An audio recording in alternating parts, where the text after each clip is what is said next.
Welcome to the Jam Yearbook. I'm Jim. And I'm Matt. We're here to take you on a journey through the years as we explore the music in our lifetime and the impact it's had on us and the world we've lived in.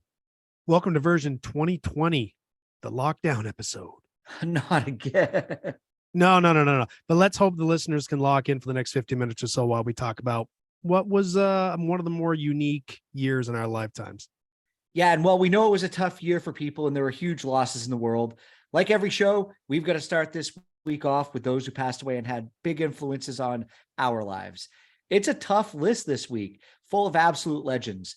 We love and respect these artists so much. So let's give them a song on the playlist this week. You down with that? I am. This is a super group. So yeah, it is. Let's get it rolling. Why don't you get us started? Let's get it going.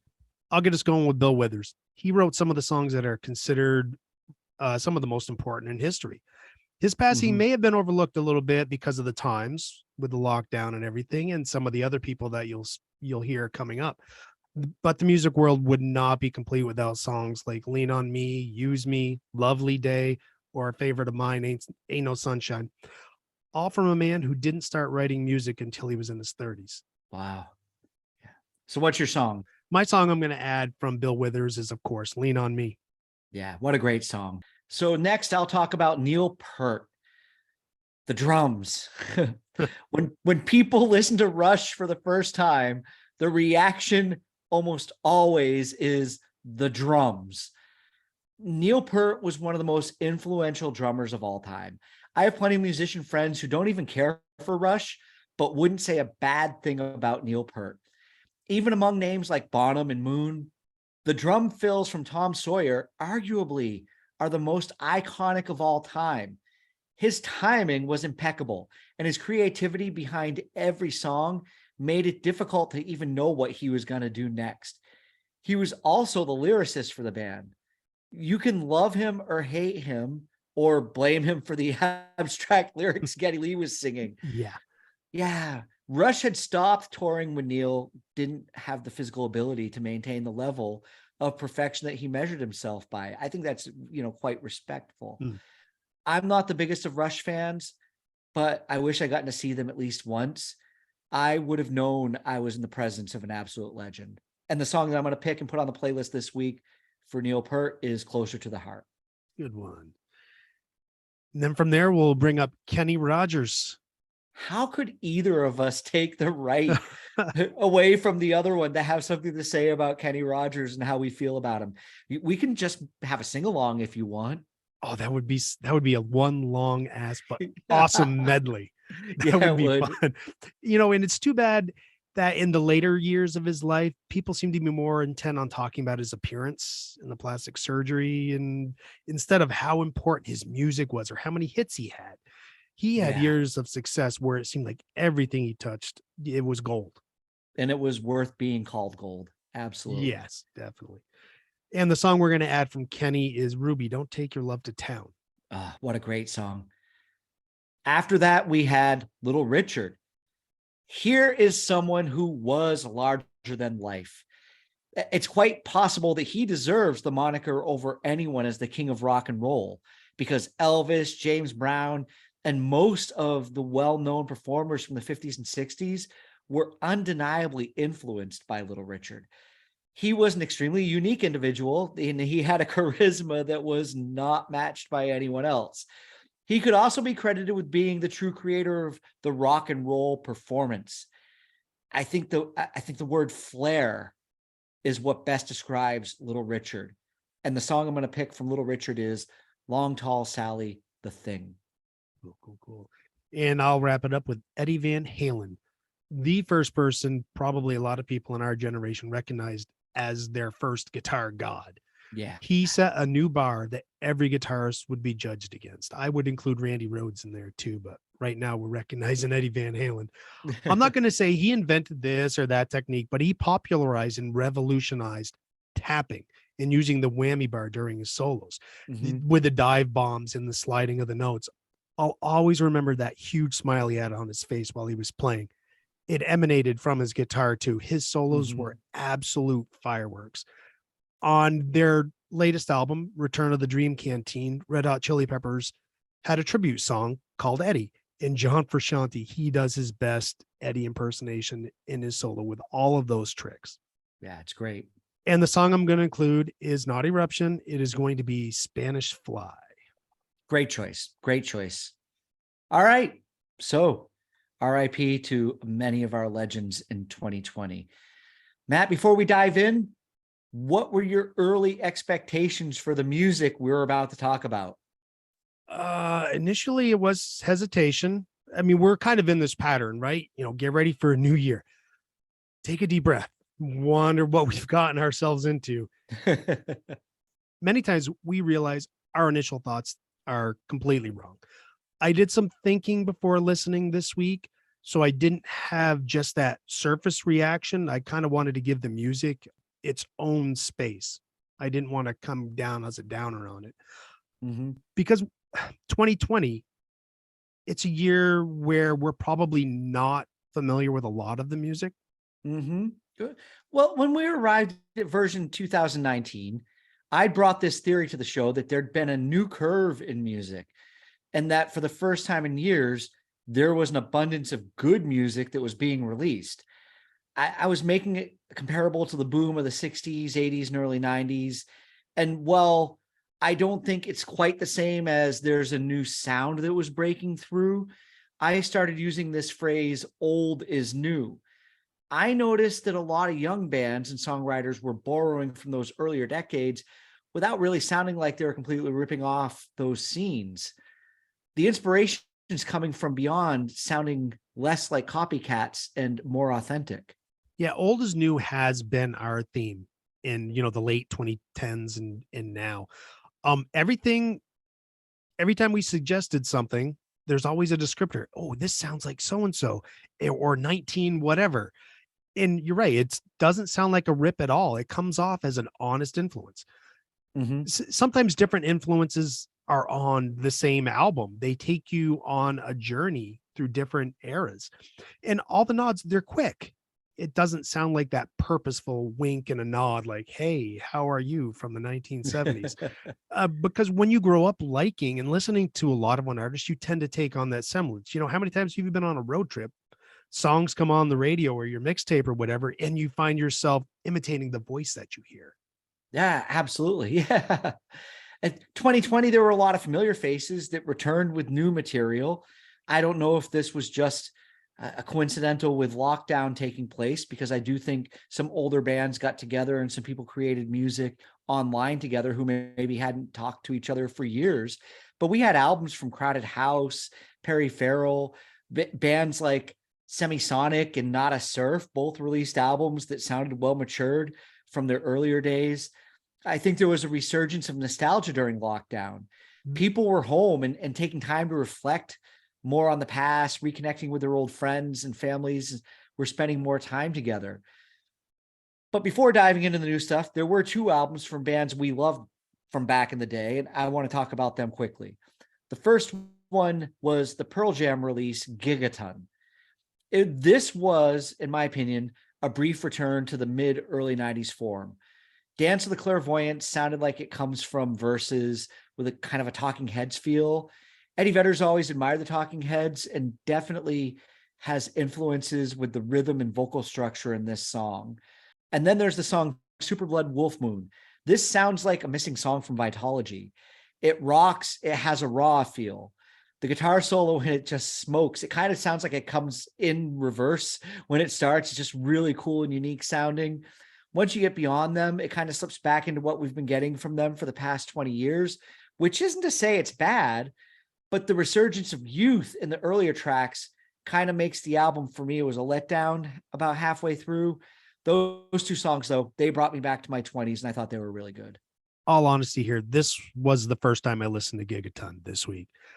I fell out of love with what they were doing after I heard Yield, but recently we've been able to kind of reconnect with that album and find some hidden gems on there. Gigaton makes me want to dive back into what I've not listened to. I never realized how much Matt Cameron adds to the band. His drumming really, it sets everything apart. And first reaction to Gigaton, yeah, it's spot on with what you said with those first two tracks. but it doesn't mean that I didn't enjoy it. It was a really good album. And it's maybe because I don't have the familiarity with binaural in that era of Pearl Jam that I was able to kind of enjoy it. But as a whole, the album doesn't really flow that well, because if you look at the songwriting credits, you can see and hear when somebody new wrote the music. It Well, that doesn't makes sense. it doesn't allow for a really good flow from song to song. Okay. Well, then there's another band that you and I both absolutely love, and that was Huey Lewis and the News, and they put out an album called Weather. The glory days, we have to admit, they're far behind them. But I was curious when I saw it when I was getting ready for the show this week, and I gave it a listen, and it wasn't unfamiliar. It didn't break any new ground or bring that excitement of my inner, 12 to 14-year-old back. I just have to give this a mention because it's probably their final album. Huey's had recent issues with hearing loss, and because of this, they were planning an album and a comeback, but it wasn't to be. So these songs were all recorded by 2018. There were 7 on the album. They decided to release it as is. So I just want to take a moment on the show. We've added some songs from Huey Lewis and the News, and we know there's probably more to come. So I just want to say thank you to them. Huey Lewis and the News, you made my childhood and my young teen experience better. Yeah, this is definitely an album worth checking out. It kind of makes up for some of the sound challenges I had with, post sports stuff for them. It is short because of the hearing issues he had, but our generation, we have this deep love for Huey Lewis and the News, and Weather was like catching up with old friends. Yeah, it was. There was a familiarity that was really nice with it. All right, so let's get into the main reason why we're here today. We've both experienced some epiphanies doing this show. And Matt, you actually hit me hard this week. We were chatting back and forth and talking about music from this time period in 2020 and why I liked it. In 2020, I was posting a song a day on Facebook, and Monday was New Music Monday. Go figure. I'm so original. So I'd spend the weekend sifting through as much new music as I could to find that one song I really couldn't wait to share.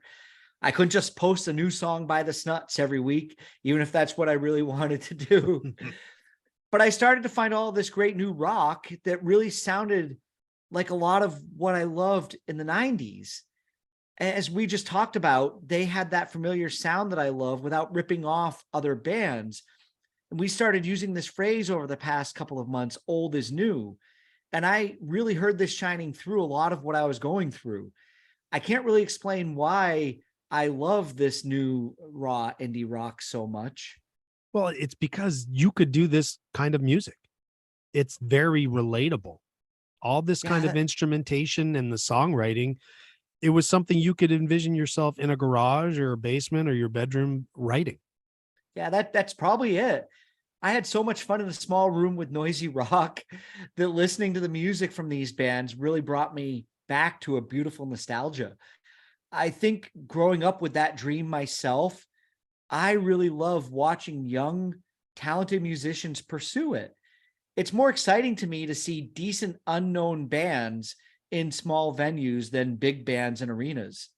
Yeah, and to a degree, we haven't completely figured it out, but I think we're, at least 90% there. There are still going to be songs from groups that you might accept, but you'll know it within the first few seconds. No, or yeah, oh yeah, that's really good. And I'm just like you, man. I spent so much time growing up in my room practicing and dreaming about that kind of stuff as well. Do you think, though, that maybe it's part of your turn away from that kind of music was in a way protecting yourself from a reminder of what you love doing with Cinderblock Baby? I don't think so. I understand why you ask that. I think because I moved to Burlington, Vermont, it was difficult to find bands like this. That area, living there, it's a jam band scene. When I was there, I did pop up a little record label for a couple of years, and I helped produce some bands. Evil Hero, they're a great kind of indie pop rock, and a UVM band called Abraham Backfur, which really kind of reminded me of Fugazi. I had fun watching these guys. I had a lot of friends in local indie bands, but I'll be honest, and it's not an insult to any of them, I don't think they were writing songs or hooks that really captivated me. Also, when I've dug into the music of the past 25 years, just doing this show, I'm not finding bands that have excited me as much as they've had in the past 5 years of doing that research. But here's the thing. I think you've helped me actually get a little better understanding of my musical identity this week. So I've got more in my five, but I can't walk away from the show without mentioning these bands I found, like Seagirls, Beach Bunny, Spires, Biba Doobie, I've talked about before. Her 2020 album got away from acoustics and was more electric guitar driven 90s slacker rock. I like that label. That makes sense to me. And there's this guy, Oscar Lang, who's cool and up and coming. He's a solo artist and he's writing cool original rock songs. I sent you a video of Spire this week, and they fall right into that old is new thing. Oh, definitely. It's very, very 90s.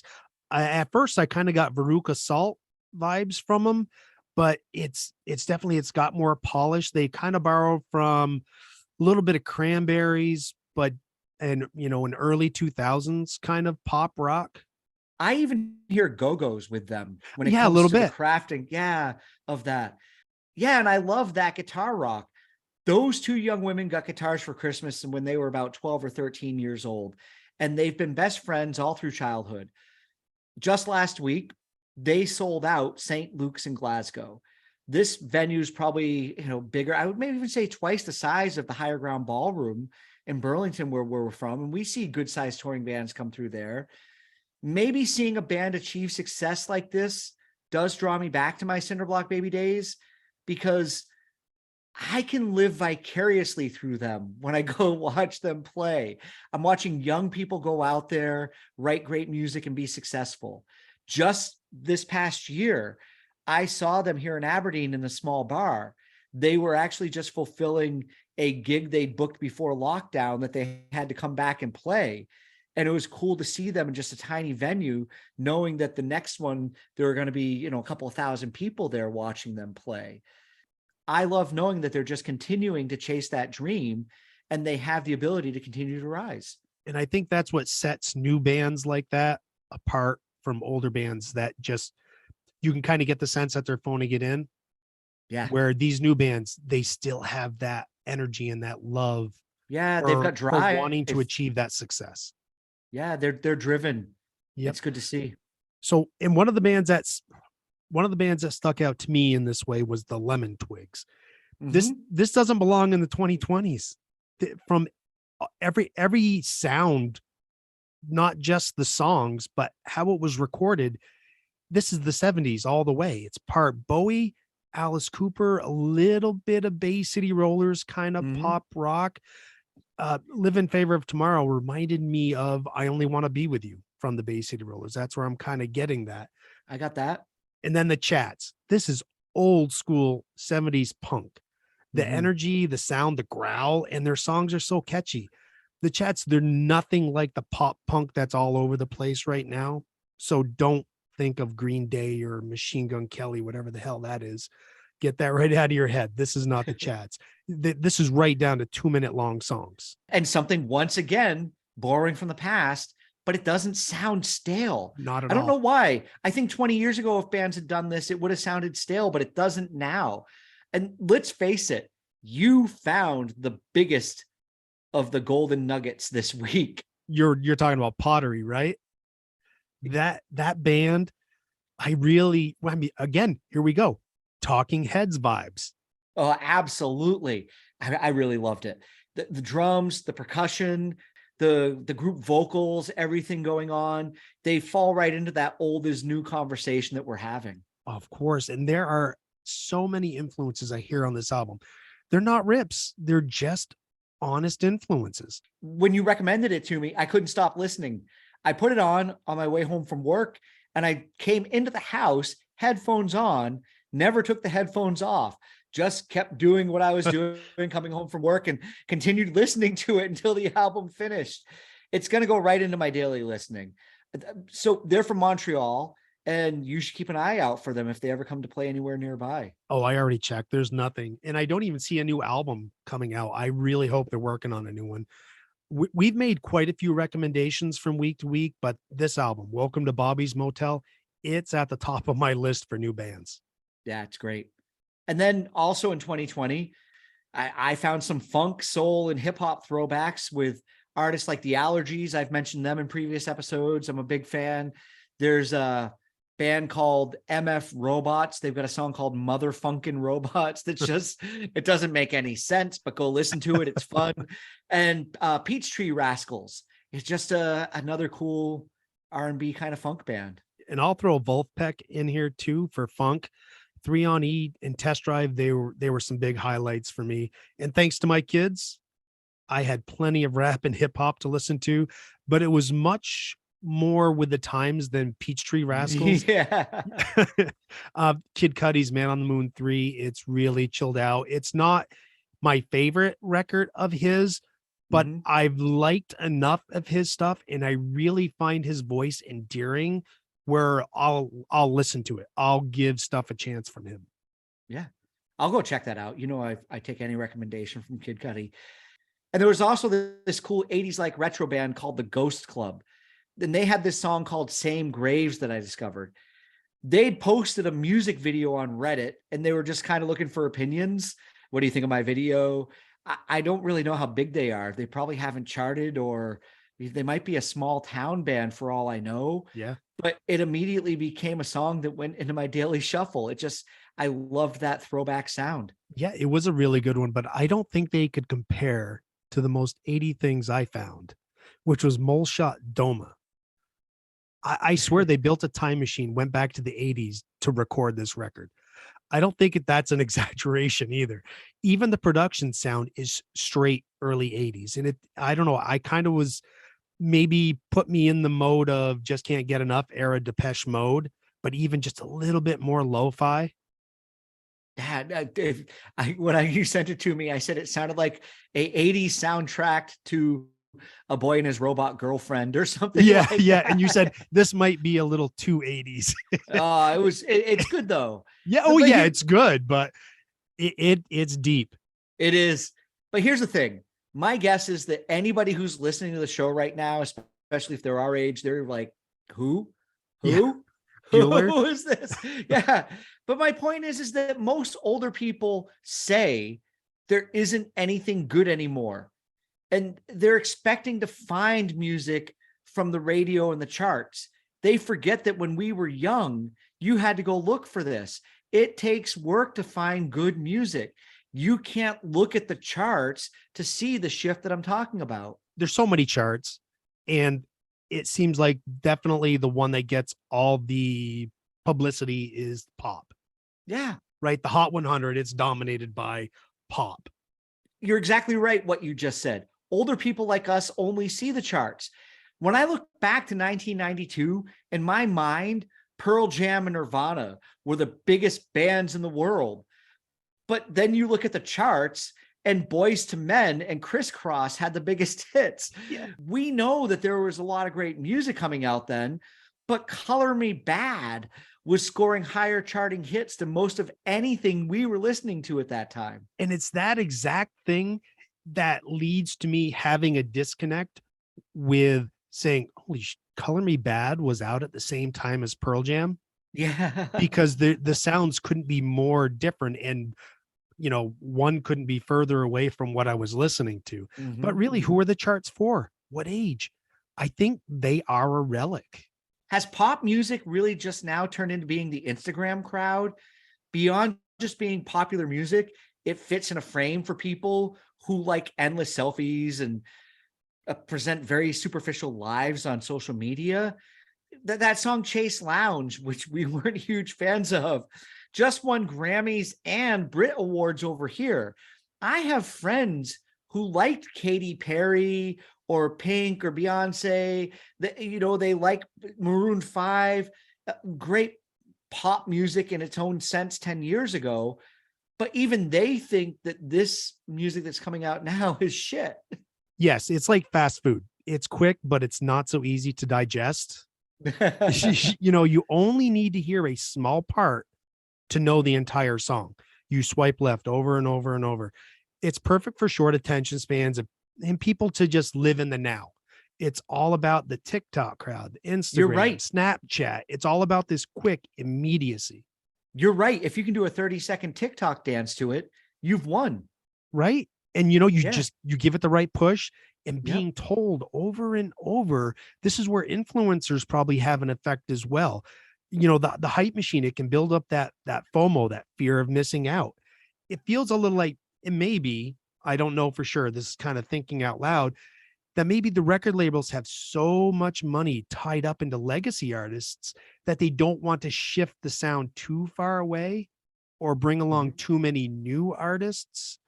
And I was mulling this over a lot this week, and I was kind of working on a narrative that maybe it's less that this music isn't made for our generation, but maybe it's more that it's not made by our generation. People that have different influences, but Max Martin blows that up a little bit. But I don't think he's involved as much anymore. And I think it's time for us now to separate his influence over the 2000s through maybe 2018. Because keep in mind, in pop music years, anything 5 years behind us is old once it's past the next generation. So if you're 18 right now, the music you heard on the radio when you were 13, that's old. True, true. Yeah, you're right. I forget what year we're in and how long ago his peak was. Or how old we But are. yeah, exactly right. But now we're living with all the producers that he taught and influenced. Mhm. Pop, it's like that stick of gum you got with baseball cards. It doesn't last long, and later on you wonder how good it was to begin with. We have seen plenty of pop figures not able to stop chasing relevance either. It may grow into an addiction for the spotlight. It's no different from an athlete who doesn't want to retire. That's all they know. That's all they want to do. And changing with the time should be expected for everyone, whether you're an artist or not. If you can't be open to change based on experiences, then you lose vitality. Mhm. I also think, it does come down to a big part of being the promotional machine that's Oh, out there, without a the doubt. industry. Max Martin, he's hired by artists who have already been successful because they can afford him. And so I think this probably perpetuated their careers. If they were writing their own music, that never would have happened. Max Martin was the guy who wrote hit songs. And yeah, he scored a couple of hits with The Weeknd, but I think, recently he's lost his shine a bit. I think he can just be a little bit more choosy as well. He doesn't have to work as hard if he doesn't want to. And choosy as in Coldplay and BTS, whatever that was. Yeah, yeah. Is it a coincidence that shine faded when he started to work with Coldplay? I don't know. But it was a mutually beneficial experience for everybody. He was a hot producer, and he got to work with people who were at the peak of their careers as well as Mhm. get some off the floor. All parties can afford to be selective now. Yeah. I'm glad the newer generations don't seem to be tied to the charts like we were. How many Saturdays did you spend listening to Casey Kasem on the radio? I remember rooting for songs to move up the charts. No, but you're right, because that was our weekend, was paying attention to what was going to happen on Casey Kasem on Saturday or Yeah, Sunday. because you talk to your friends about music. Yeah.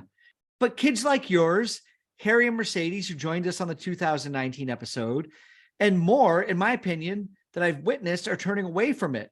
They're not all buying into it. I told you about the kid at work who's playing the 1981 playlist over and over again. I realized that pop remains pop, and it's still going to outsell everything because that's just what it's supposed to do. But I think we've seen it rejected by a larger crowd of people in the past 3 to 5 years, kind of the way we did in the 90s. There weren't enough of us who loved Nirvana and Pearl Jam and Soundgarden and Alice in Chains to keep Boys to Men and Criss Cross from taking the top of the charts. And when you look at the top of the charts from 1992, I sent you a photo of what was there. Yeah, yeah. I think there was Red Hot Chili Peppers, Under the Bridge, and maybe a Metallica song. No, November Rain by Guns N' Roses. That Mhm. may have been the only two rock songs. Yeah. Yeah, and I don't know if you'll find the rock songs on the top 10 now No. because they have their own list. Yeah. Yep. Exactly. Yeah. And I think all of it, this whole conversation that we're having, it highlights how pure influence works.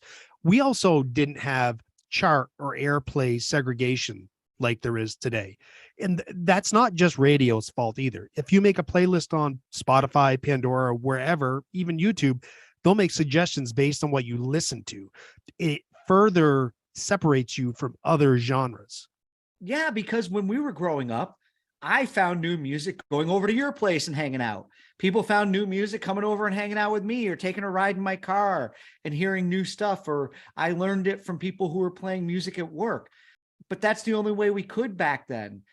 This 2010s generation didn't grow up in each other's bedrooms. They were all communicating through screens with their own individualized playlists and getting algorithms sent to them off of whatever streaming service they were using. Yeah, in pop, it just, to me, it is the peacock of the industry. And it makes me wonder if pop, if it's a stock market crash waiting to happen. There's hope so. it's kind of, I know, it's hollow with no foundation. Or are we just seeing the next legacy artists laying a new one with this old is new? Because I hear it in pop, not just in rock and indie, but we don't have a crystal ball to see the end result there. No, that's a great question. And I think that's where we probably need to aim our 2023 episode at when we get to it. Yeah, because it always makes me wonder, and this shows again how I kind of age out of knowing what's popular. Are there new pop stars like Beyonce or Taylor Swift? I don't have that connection with knowing who's really hot, because things just pop up on my phone or on my screen when I'm, on YouTube. I don't know if what's really like hot and popular. I do think we have them. I mean, you've got the Harry Styles and the Sam Smiths and lots of others that probably you and I wouldn't be interested in, because we're seeing image triumph over talent again.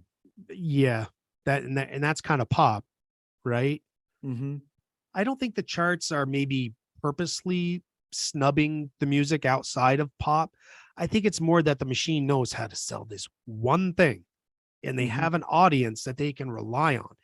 And the new singers coming along, they're influenced by the Justin Biebers of the world. The next thing you know, they have people like me not giving pop a chance. Like I said, with image, they're starting to stay relevant by dressing funny again. Yeah, you're not wrong. It's all surface. Yeah, it's happened before, and it's all getting worse. It's kind of like the on Arrested Development, when the Bluths built all those fake demos and they just fall right down. But all right, I'm going to bring us back to what we've liked, though. This whole idea that a few great years of music just passed us, probably ramping up from 2017 to 2018. We did not give 2016 a good review on this show. Peaking in 2019, 20, and then possibly beginning its slide in 21, 22.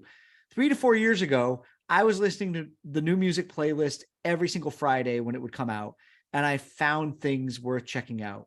But every week recently, I kid you not, it's just been shit, skip, shit, skip, shit, skip. Yeah.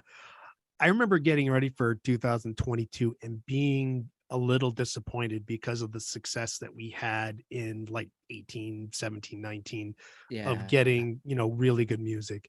It was not as good as I'd hoped for, but I'm glad we got here to 2020. 2020 does feel like the latest peak for me. We found good music in 21 and 22, but it's definitely getting the feeling that it's on its descent. It could be a small dip. The right bands could be in between albums, or we're just not finding it because there's so much damn music. All right, Matt. Well, here we are. We're at that point in the show where we need to move things along. Yes, we do. And 2020 was your pick. So I guess you can start us off in year 5. What is your first song? Well, I spoke about them earlier. I'm going to start with the song called I Don't Care by the band Spires. This is exactly the kind of guitar rock I talked about earlier. I already said enough about them, but I hope people go check them out. They write really great songs, and they don't need to be pigeonholed into a time or decade of music. This is them writing in the wheelhouse for their age. It is very catchy, angsty at the same time. It's a really good coming of age song. All the parts. I love the way everything just kind of flows together. It's a good pop rock tune. And it, again, it's got a really good 90s feel to it. Yeah, I like it. Good stuff. All right, give me your first. I'm going to start us off with Mac Miller and Blue World. We've had the Mac Miller conversation. We've both been dismissive of his music in the past. My kids turned my opinion of him around. They filled me in on his history, his passing, and they shared, face to face. They shared his music with me and pointing out specific songs or bars in the songs, actual reasons, not just going with what they hear on, on the radio or the charts or their Spotify playlist. You found it on your own. I don't know if you gave me the side eye when I first brought him up. We eventually hit in the same place with a new appreciation of his music. The beat on Blue World, it just smacks your ears after that acapella intro. And I usually turn it up during that intro because the volume is low, and then that beat comes in, boom, and it just rocks my head. And I love the use of the vocal sample as an instrument instead of just as an effect here and there. The music, it's really tight and it plays well against Mac's smooth delivery. Oh yeah, this is really good. And I don't know what else I can say. You just said it all. I'm just going to say thank you, I guess, because you maybe more so introduced me to the world of Mac Miller, probably from your kids. So thank them for me. But I'm happy I've gotten to know more about what he brought to the world. And this is a huge lesson to me in prejudging something before I go and listen to it, because his stuff, any song that you would say, hey, go check this Mac Miller song out, I'm going to go do that. So good stuff. All right. What is your next song? My next song is going to be a song by Hermitage Green called My Love. I don't really have a lot to say about this. It's just a pretty little love song. It's an ode to the one that knows him better than anyone else. And I love the simplicity of it. It's not a deep song. Its meaning is pretty straightforward. And the little that happens in the song, it just lifts the entire song with an exclamation of happiness. It's kind of like skipping or jumping up and clicking your heels. Yeah, I was sure I knew this song, and then that that when that hit, I'm like, oh shit, yeah, I love this song. Yeah, that's just a great moment. Yeah, and I like love songs that are happy. They don't always have to be so heavy, but thanks for bringing this song back to me. This is a really great song. All right, there we go. So what's your number 2? All right, my second song is going to be Juice WRLD, and the song is Wishing Well. This is a gloriously dark song, and I like dark songs, but this is on a whole different level of darkness. This sounds like an inner monologue where he's being brutally honest with himself. You know how some songs will have, a great line or two? Not this song. Every word in this song hits hard. You just take the verse, ring, ring, phone call from depression. You used my past and my memories as a weapon. On the other line, I talked to addiction. Speaking of the devil, all the drugs, I miss them. I mean, you just go, oh boy, this guy's really opening up. But then he pulls back a little bit, like you do, kind of like, oh, I'm just joking, when he sings, this is the part where I tell you I'm fine, but I'm lying. I just don't want you to worry. This is the part where I take all my feelings and hide them because I don't want nobody to hurt me. Even if you're not suffering from addiction or depression like he was, I think that is something everybody can connect with. Yeah. But it's not just the lyrics. His delivery on it is amazing. And it was released posthumously, which makes it kind of hit harder. He passed away in 2019. And when you listen to this song with knowing when and how he passed, it sounds like he was predicting his own future. And just one more line that kind of always stuck with me is, if it wasn't for the pills, I wouldn't be here. It makes me wonder if he thinks he's successful because he was taking the pills. But then he follows it up with, but if I keep taking these pills, I won't be here. So he knows the destructive path that he's on. We've talked about Mac Miller and, here's another lost soul. And when I talk about old is new, it's not to revive the 27 or the 20 something club. his voice it's so smooth and lovely. And I definitely know why you've talked about him on the show before, and why you keep bringing his stuff to the playlist, because I hope people will go out and listen to and honor his music. He's great. Thank you. So, what is your third song? My third song, well, we're coming right here to Scotland, and it is going to be the Scottish superstar, Jerry Cinnamon. And the song is Sun Queen. This really is Scottish music at its best. Jerry Cinnamon started out busking in the streets, but just last year, he played consecutive sold-out dates at Hampden Park, which has the capacity of 50,000 people. The song Sun Queen, it's such a great summer song. It's the kind of song you want to be driving to with the windows open or the top down and singing along from an album that you can play from beginning to end in the backyard while you're barbecuing and drinking beers. This song, to me, is as smooth as an afternoon sunset. Oh yeah, this and the Hermitage Green song. You brought a couple gems to the five this week. This is exactly the kind of song I want to sing my head off to. My Love and Sun Queen, I kind of want to bunch them together because I love them so much. It brought me back to the time when I was finding all the indie artists that I was. You've opened up to a little bit. I don't know if you need it as much as I do, but a song like Sun Queen, when it comes up on a playlist, it takes me to a different place and it makes me kind of want to stay there for a while. Yeah, I'm glad you like it. And I hope one day he's able to break out of Scotland because of how popular he is here. He's already in his mid to late 30s, so I don't really know commercially how far he would get in the States at this point. But that whole aspect of visualizing being someplace back in the day, or being taken to a spot that's kind of melancholy but happy at the same time, it's what Tom Petty did. Yeah. And I think it kind of has that feel to it. So I'm happy to bring that to the show, Jerry Cinnamon. All right, what is your next pick? Hey everyone, I'm bringing a Taylor Swift song to my top five. But it's Taylor Swift and Bon Iver. The song is Exile. You may not recognize his voice because it's not the falsetto he's probably more well known for. But it's story time. One of the producers attached to it is Aaron Dessner. He's in another indie band that I liked back in the day called The National, but he's also in a band called Big Red Machine, which is another side project of Justin Vernon from Bon Iver. I know most of you probably don't give a shit, but these are the kind of details that I like learning about music because it helped me change my way of thinking about Taylor Swift's music. It showed me that she was trying to break out of the box that she was in and growing as an artist the way she wanted to.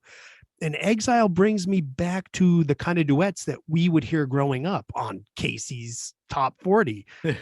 Most collaborations, over the last 10 years or 20 years, it's like a singer and then a rapper. And then we're going to sing and we're going to rap. And that's really old. But it's another heavy song that I really like. Yeah, I agree with you about Bon Iver's voice. And I'm really glad he did this, because by not singing falsetto, it drew my attention because it wasn't what I expected. And I think this was a good choice because the song feels more honest.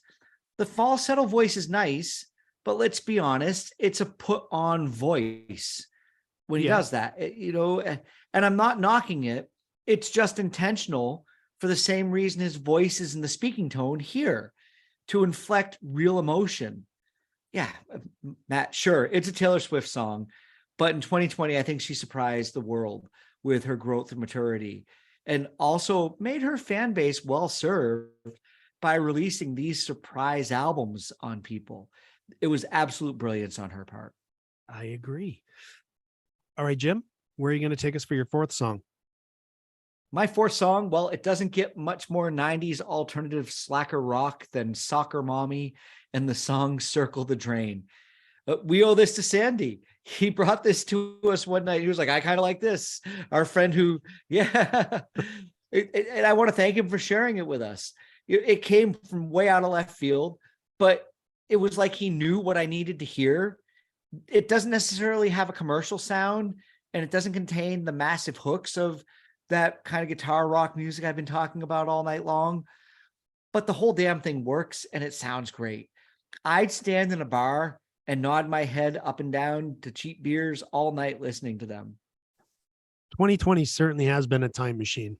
It sounds like people were influenced by their parents' record collections. Mm-hmm. Circle the Drain is a great example of a song that could have had success in another decade, but it still sounds modern. I'm glad you like it. It's good stuff. And once again, thank you, Sandy. You've got a song on the playlist unexpectedly. All right, Matt. I've kind of seen it in play already. Your next pick is here, but I'm now going to forever name this Matt's mystery pick of the week because I generally get to hear this song the day or a couple of hours before we go on and do this show to record. Yeah, sometimes it's an honest, oh shit, I forgot. But a lot of times I don't know if it's a fear of commitment and I don't want to leave something off. But yeah, my mystery pick for the week, Vulfpeck, Test Drive. There was a lot of groups vying for the slot, but the others have better songs in different ears. And I kept coming back to Test Drive for that funk groove. I've tried Vulfpeck on for size before, but I think I finally got it. I don't know why, but I wasn't expecting an instrumental this week. There's an abundance of good songs with lyrics from 2020, but I'm not going to deny that it's a good song. And I know you are a lone wolf. You like to stand out from the pack. I really liked it. It felt like, it should be a theme song to something. Oh, yeah. Yeah, I think people would definitely be interested when this comes up on the playlist. They're going to look down and be like, what's this going on? But not in a bad way. I listened to some more of the album out of curiosity, and there's a great cover of the Beatles Something. And there's also this song called Radio Shack that made me giggle because it sounds like it was recorded using the cheap keyboards that Radio Shack used to sell. Yeah, it had like an 8-bit sound to it. Uh-huh, yeah. It was very endearing. This week I listened to a lot of their back catalog, and now I know they have guest vocalists on from time to time. It's not just instrumentals, and it's the right balance for me. The first time I listened to it, I kept waiting and hoping for some vocals on Test Drive, but I got so into that bass groove and the guitar riff that I ended up being very happy there weren't any. The tones they chose for all of the instruments ended up being the vocals in a way, if that makes sense, especially the guitars. And I usually find Beatles covers to be a complete and total waste of time. I understand people want to reimagine songs, but you can't mess too much with legendary songs like the Beatles. But their version of Something is as close to a perfect cover of a Beatles song as you can get. It holds mostly true to the original, but the drums on this make this a great cover. Yeah, no, they do. Yeah. Okay, Jim, how are you going to finish up your fantabulous list of 5 songs? Probably by not impressing you, because Matt, I am going pop. It's very rare that I go this extreme pop on the show, but I got to do it because there was a lot of great music coming out in 2020, pop included. This is Dua Lipa and the song Love Again. The entire Future Nostalgia album released in 2020 is full of great pop songs. I love the feel of the album from beginning to end, and that's a rarity from pop music today. You just talked about people pulling out their old CDs, you just talked about people pulling out their parents' old CDs and starting to make albums. And this is exactly what she did to produce this. One of the big influences from the 90s was Jamiroquai, and you can certainly hear it when you listen to the album. It doesn't feel like it was intended to sell singles, but it was still an album that was packed with hit after hit. And this song was my favorite. One of the things I like about pop music is when you can take a 4-chord song and bang on it for 4 minutes, but use all the correct dynamics to keep the song from getting boring. This is what the best pop music does. And I think we've seen artists rise to the occasion around these years, like Billie Eilish. Dua is going to have an influence on the pop world for years to come. There's a great episode on the Netflix documentary show called Song Exploder that features the crafting of this song. And it's really interesting to watch. People like to put down pop stars for not writing their own material, when in fact, many of them are crafting their song in the studio the way many bands work, by bouncing the ideas off one another. in this documentary, her team was a lot of fun to watch, work along with her crafting the song. Damn you. Damn you for making me listen to Dua Lipa. Are you cleansing yourself of all the indie? Does it get it all out of your system? Yes, I feel much better now.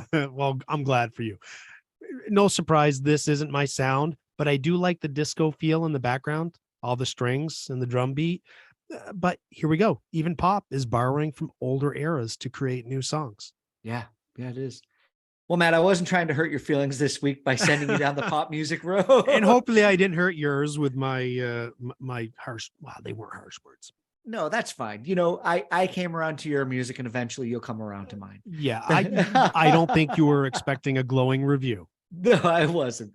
And I'm sure that the audience will agree with me that Dua Lipa is amazing, and that's all that matters. Well, I'm yeah, just we'll yeah. I know.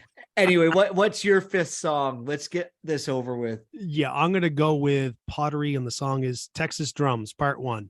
Oh, yeah. I really liked this album when I first heard it, and I got away from it because there was so much to get through in the whole week, and I wanted to give it a rest and kind of recalibrate my opinion after a few days of not hearing it. Mm-hmm. But damn, I couldn't stay away from it. This set the bar for everything else I listened to. First off, yes, again, we get back to the Talking Heads vibe, but not like kooky Talking Heads the way they can be. You sent me a live clip and I loved that too. They reminded me of the punk band 100 Flowers. It was a completely different vibe than what I was getting off the album. And White Denim does that for me too. There's a really big difference live in what studio gives me. And I do hear a little bit of White Denim tucked in there too, stylistically. I also get King Gizzard vibes on some of the songs with the guitar sounds and the chord changes.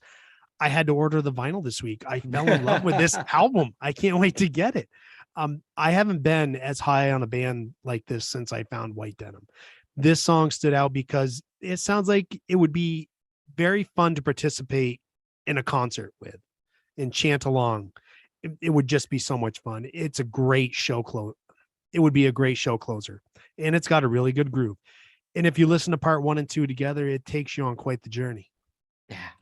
This whole album's, it's great. To be honest, I was slightly uncertain at first, but so often the best albums are like that. Bit of Talking Heads, Beatles, amazing drumming at times, a chic feel through to a Zappa attitude on occasion. And this song's a highlight. It's really amazing how many different things you can pick out from this album. Welcome to Bobby's Motel. And just so you know, what I just said was actually a review on Amazon for the vinyl, but it said it so really? perfectly that I cut and paste it into what I was going to read to you tonight. It was, I read that on Amazon and I was like, that's exactly what I want to say. Yeah. I went and looked for it on vinyl too, and I'm going to get it. It's such a good Oh, album. it's so fucking good. The golden nugget this week was this. So thank you for that. Yeah. Very unexpected too. All right, Especially when you look at the album cover. Yeah. You look at it, you wonder what you're getting yourself into. You have no clue. Even after you hear the first song you have to get through. And It's an intro. It is. But if you're looking for a pop rock song right off the bat or something like that, that's not what you're going to get. You're going to get a minute and a half of kind of a build up noise, and then it goes into music. And once you're through that intro, it's amazing. You're rewarded with a really good album. Yeah, you are. All right, so let's talk about our audience picks. They had 5 songs also this week that they're going to put on the playlist. This has been a long show, so let's get it over with. Yeah. Matt, I'll let you announce the very first one. All right. The first one is Taylor Swift and Cardigan. Yeah, there you go. Another Taylor Swift song. So that was well like that year. The next song was Lizzo's Good as Hell. And before we go any further, I have to say, I saw this on the internet at one point and I can't go without ever hearing it again. Somebody actually had Beaker from the Muppets singing it in their part. And it's about damn time. But anyway, what's next? Next up is Harry Styles and Watermelon Sugar. There we go. All And right, then Jim. after that, we've got the audience choosing another Dua Lipa song, Matt. Thank you, everyone. Don't start now. Go check it out. It's got a great disco bass riff to it. You'll like it. You will. No, you actually might like the music behind it. So go check it out, please. Okay, I will. Not. No, you won't. So I'll wrap up the Facebook poll with Halsey and You Should Be Sad. Yeah, I have no clue who she is, Me either. but I listened to it. It's not. Yeah. It It's was not all right. horrible. Yeah, it was good. I know she's very famous and well liked by people, and obviously she made the playlist this week. So Yeah. And I listened to it about a half hour before we started doing this. So I have to have more listens to get an honest reaction to it. yeah, me too. All right. Well, that is us wrapping up. Where are we going after 2020? All right. So from 2020, we're going to go the unlucky number 13 from to the past for 2007. All right. We'll see if we can get Jim to lighten up on indie music now. I might be a little more open to it. Yeah, you might, or you might not. There's still going to be some sounds that you'll have a challenge with, I think. I'll see what I can put you through. Yeah. You already put me through Dua Lipa. That was not the worst I've put you through. You know No, that. it wasn't. No, it wasn't. No, there's some music in 2007 that I'm sure we'll both look forward to, and I'm looking forward to hearing what you bring to the show.